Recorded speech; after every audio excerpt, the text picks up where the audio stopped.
Alors le PRP, c'est un acronyme pour dire plasma riche en plaquettes. C'est-à-dire que c'est un concentré plasmatique avec donc beaucoup de plaquettes comme le nom l'indique. La spécificité des plaquettes, c'est qu'elles contiennent beaucoup de facteurs de croissance à l'intérieur. Lorsque l'on va les réinjecter, donc ça peut être soit au niveau du cuir chevelu pour ralentir la chute de cheveux, ou éventuellement au niveau de la peau pour améliorer le turnover et justement avoir un petit peu plus d'éclat au niveau de la peau. Lorsque l'on va injecter donc ce PRP, les plaquettes vont s'ouvrir, libérer les facteurs de croissance et ainsi stimuler donc le turnover, soit des follicules pileux, soit des cellules de la peau, et donc améliorer justement l'aspect cutané ou alors donc ralentir la chute de cheveux.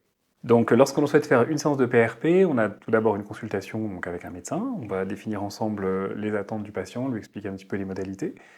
Par la suite, on fait donc une prise de sang, c'est quelque chose d'assez rapide, d'assez courant, que l'on va centrifuger, ça prend quelques minutes, récupérer vraiment la fraction riche en plaquettes, le transférer dans une autre seringue et l'injecter soit manuellement, soit avec un pistolet d'injection. On décide ça aussi avec le patient, avec avantages et inconvénients de chaque technique. Ça prend quelques minutes, globalement, il faut compter une quinzaine de minutes pour la réinjection.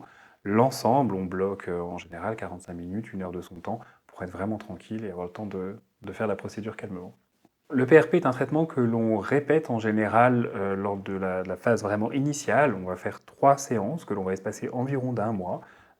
Donc 3 séances qui sont assez identiques en termes de déroulé.